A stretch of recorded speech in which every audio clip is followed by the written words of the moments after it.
Okay. And then the time is yours. Okay. Great. So I actually just got done watching that. That's why I was a little late. Um, so I first of all, I want to say I love this movie.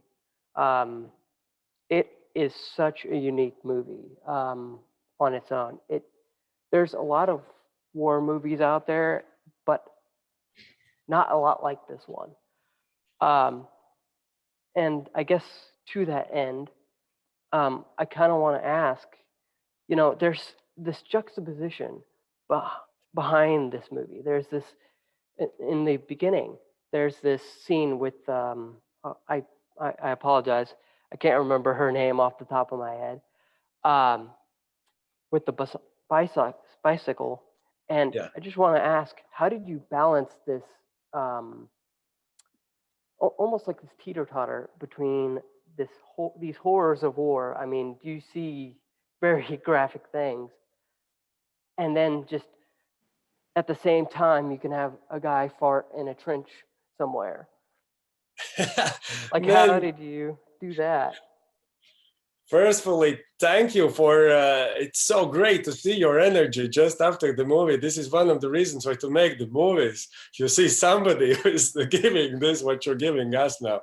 And this is one of the best questions I've ever received, because this is what we talked with Val, the cinematographer, with scriptwriter. This is life, there's the and when we read the memories or everything about how it happened in the war, it's of course terrible. There's nothing nice about war. Only stupid people could consider that this is something beautiful there. But in the same time, we all want to live. We all want to find somebody to love. We want to laugh. We want to make stupid mistakes. And I used to play basketball. I was a very bad basketball player. But when we Me were too. in Sure. But I don't know whether you had some camps basketball, but we had basketball camps, and it was like boys all together. And it's always when there's no parents and no girls and only boys, there's some stupid jokes happening.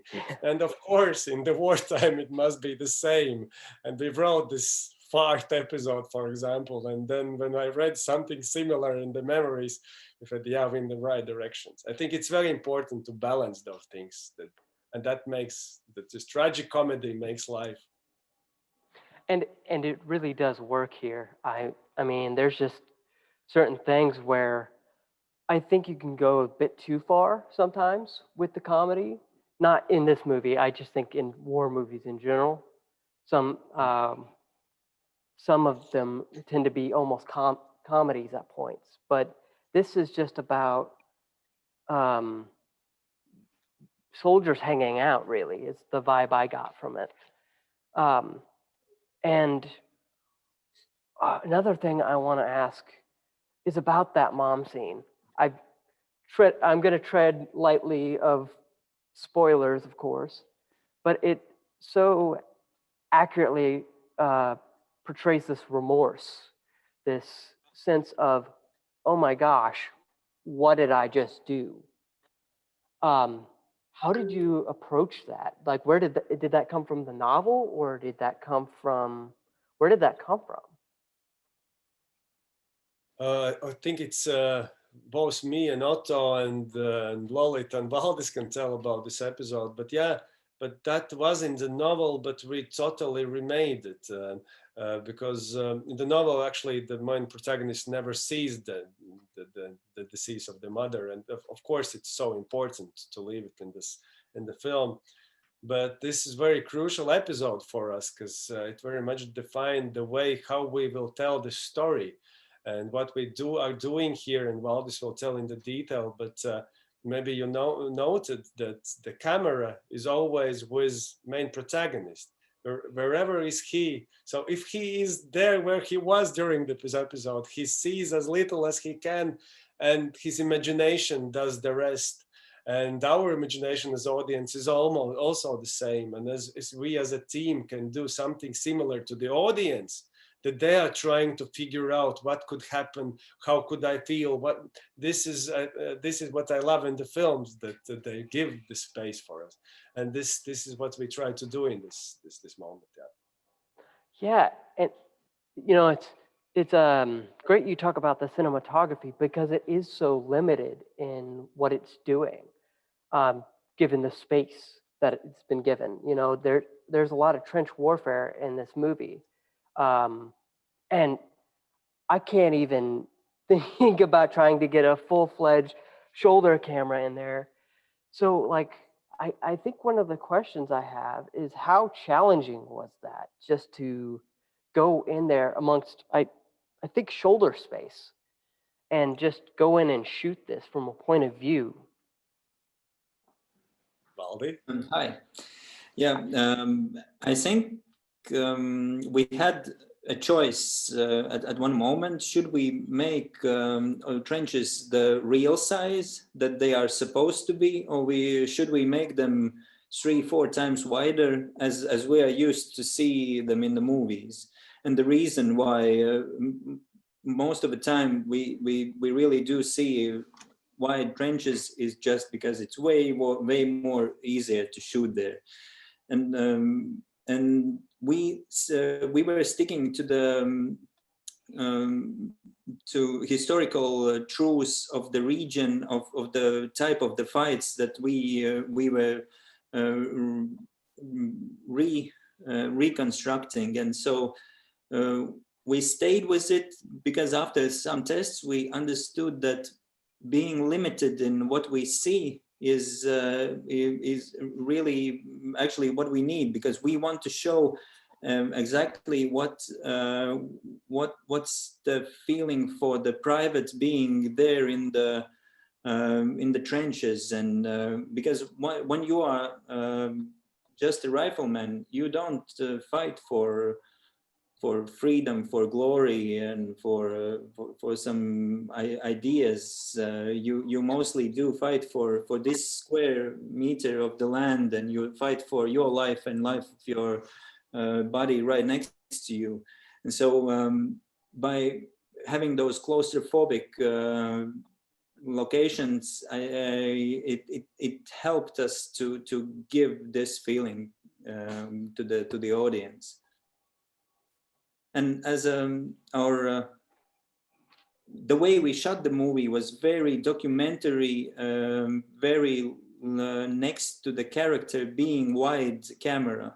So we mm, we understood that we don't want to go with very wide, super CGI fulfilled wide shots of one orc army fighting goblin armies, and so that's not how you see the war when you are in there. And so the at the beginning of starting to shoot the film together with the director, with Zintas, we made up our own language of how do we want to show it. And basically we had three type of shots to show it. First one is what our character sees, and so that's like point of view. Second thing is what our character feels, that's his close-up of his when he's reacting to the things. And third thing is what our character does, so when we go a little back, so we can just understand what is going on. But mostly we tried to avoid establishers, to leave the imagination for the audience, so they slowly understand where it's happening, what is going on in the background, just by camera movement by movement of the character going around there. Yeah, and you're almost even searching the frame for okay, who's there, and what do I need to look out for at points. And at one of the points, there's a depiction of what is the fog of war, essentially, um, literally in this sense. Um, and how did Volvis? How did you approach that, or was that something Zentars did? So Zintas, do you want to answer, or let's do it together? Let's do it. The thing is that this is actually really again from the real memories of the guys, and one of the first battle was in the fog. And what's interesting that they had to uh, when they when they go in attack, they were really going like 2 meters, the next guy 2 meters, next guy 2 meters, next guy. But when you get in the fog, naturally, as a person, you want to stick a little bit closer to somebody else because you are, of course, you're afraid. And the strange thing is that in that moment, there's always one who is somehow left in the middle of it, and he's alone and he's lost. And this real memory, this real story which we took, we actually put in the movie. And that was what we did in the many episodes of this film which you're seeing. The films, those places which you saw, those are real places where battles happened. The same, the bridge, this place of the fog, or the place where he's freezing, the same place those real guys were fighting. And this the sense of reality, of course, very much helped us for understanding how important it is, because once is to tell the story just what's invented, but time after time it's important to remind those were real humans, real persons like you and me who were there, just their circumstances were so much worse than we have currently, and they had to make their decisions there. And Otto, I kind of want to, and apologies if I butcher any names, I apologize. Um, I kind of want to ask you, you play this very tortured character um, that I'm going to skirt around things I don't want to say that would spoil some of the movie. Um, but there are just points where you're just seeking help. And I kind of ask, what was your process behind that? Did you go back and read the novel? Or was that something you found while just acting it out? Well, it's kind of hard for me to answer this because what I did while filming this movie was mainly out of instincts. When I, in this moment, I think, okay, I need to do this, I will do this just instantly. Or I do what the Zinters told me. But I can say that to grow together with my role with Arthur's, to become Arthur's, I use some methods like watching also war movies, but they were more about World War II because World War II is the main theme now in the war movies, but also World War One. I listened to Latvian band Skyforger. They have album called The Latvian Rifleman, and I also read Veisai Putanis, the novel, but I also read other books. For example, Mūžības skartie, and even our epos, large places. So it was mix of things, and I cannot say for sure which one worked, which one didn't. And yeah, I mostly did it just instantly. I want to do this, and I do that. Huh. Well, okay. And Centaurs, I want to ask you, just as a general thing, I know you've probably answered it before, probably hundreds of times today. um, but what drew you to the novel, or was it something else um, that drew you to this project to adapt it into this film?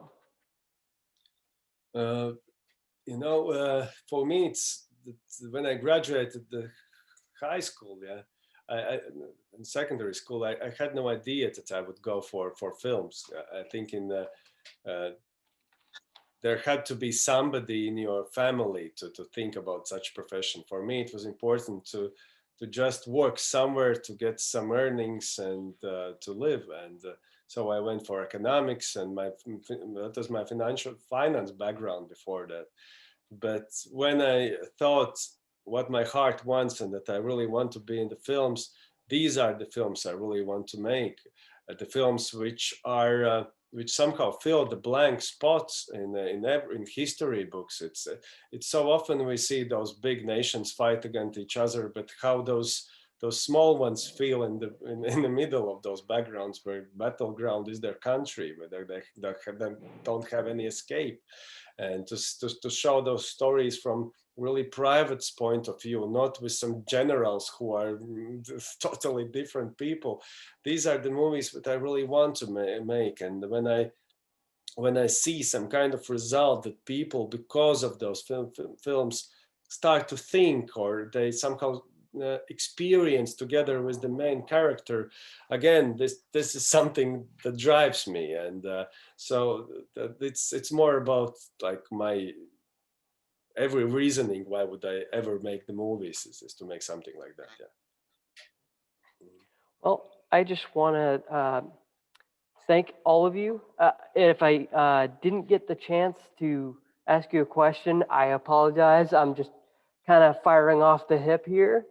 But I want to thank all of you for this great opportunity to interview you. It's my third interview ever. So thank all of you. I hope to see your movie at the Oscars. If not, well, it'll appear in my area somewhere. And thank you so much, everyone. Thank you, man. To say truth, this was really delightful. Those are great questions. And this is debut movie for us. It's third interview for you. It's great. It's great. Okay. See you soon. Thank you, Austin. Yep.